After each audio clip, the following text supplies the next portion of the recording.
All right, welcome back to day 6 of the 100-day storage 100 series. It's really 106 days. I am Joe Downs, and I'm with the Self-Storage Mastermind. I'll be your host today, just like the previous, what day is this? Day 6? Previous 5 days. I'm already getting stir crazy. All right, today we're going to tackle one of the biggest questions in self-storage: climate control versus non-climate control. This decision impacts your construction costs, operating expenses, and ultimately your revenue. We need to understand when the extra investment in climate control is actually worth it. It's not a one-size-fits-all answer, and getting it wrong can cost you a fortune. So let's dive into the real difference and see how they affect your bottom line.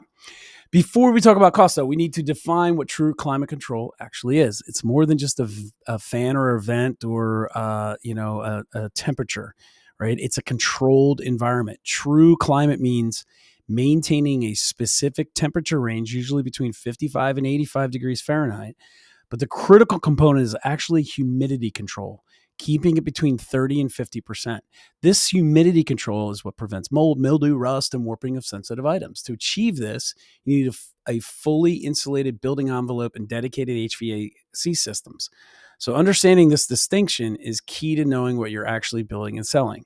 All right, let's take a look at this specialized construction, or how this specialized construction impacts your budget. So the decision to go climate control immediately raises your construction cost significantly. Standard non-climate unit might cost you $25 to $40 per square foot to build. A climate control unit, however, jumps to $40 to $60 a foot. This increase is due to the added requirements like full insulation, interior hallways, and the HVAC systems themselves. For a typical 40,000 square foot facility, this difference could be an extra 600,000 to $1 million.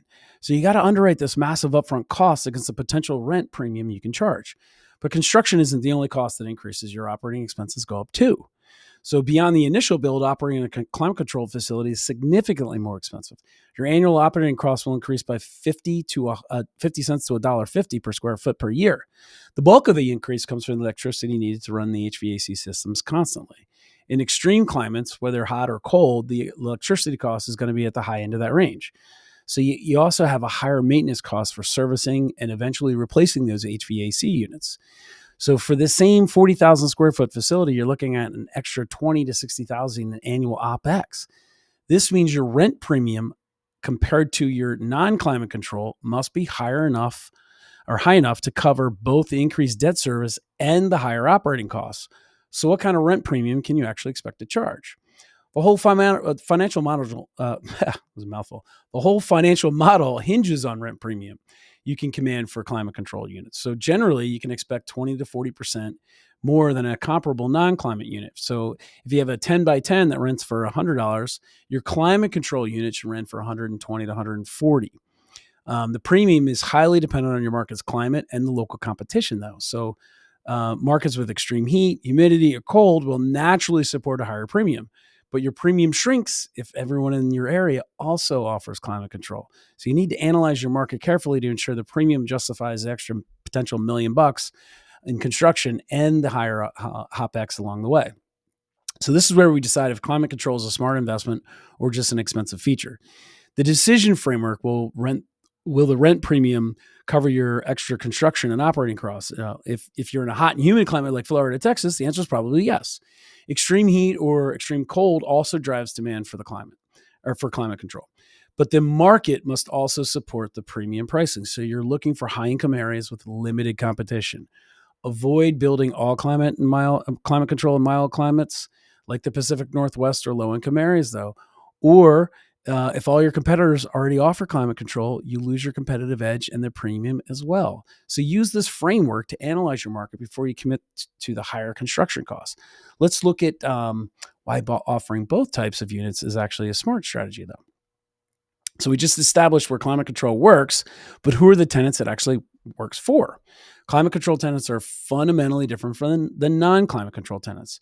They tend to stay much longer, often 12 to 24 months or more. They are also higher income and less price sensitive customers because they're storing valuable items like electronics or documents or artwork or, whatever, something valuable. So non-climate tenants are more price sensitive and typically have shorter stays. They're typically storing things like tools, seasonal items, extra vehicles, treasures, also known as Garbage. No, it's not garbage. Forget I said that. Kidding. Smart operators realize they need to serve both segments to maximize revenue. So this is why the hybrid approach is so powerful. It reduces your market risk. A typical mix is 40 to 60% climate control units and the rest non-climate. This hybrid approach leads us right into the common mistakes we need to avoid, though. We talked about the opportunity. Let's look at the pitfalls that can kill your returns. The number one mistake is building all climate in a market that won't support the premium rent. We see this all the time. You end up with higher costs and rents that are too low to justify the investment. Conversely, you don't want to miss the premium segment entirely by building non-climate in a market that has a high demand for climate control. Right? You'd be asleep at the wheel in that one. Another major error is underestimating operating costs for climate control. You can't forget to factor in the extra 50 to 100 or to 150, 50 cents to $1.50 per square foot for annually for utilities in your underwriting. Also, never market temperature control as climate control. They are very different. Temperature control is just ventilation. Climate control is true HVAC, and misleading your customers destroys trust and can lead to legal trouble. Finally, always educate your customers so they choose the right unit type for their needs. Avoid these 5 mistakes, and you will be well on your way to a profitable facility. All right, let's take a look at some action steps and what's coming up next. It is day 6 of 100, and your action step today is to get out there and do some market research. What do I mean by that? Call or preferably go visit 5 facilities in your target market now. This will serve 2 purposes. One I'll explain to you later. Walk in, pretend you're a customer, or pretend you're thinking about being a customer. Ask them for the price difference between a climate control and a non-climate control on a 10 by 10.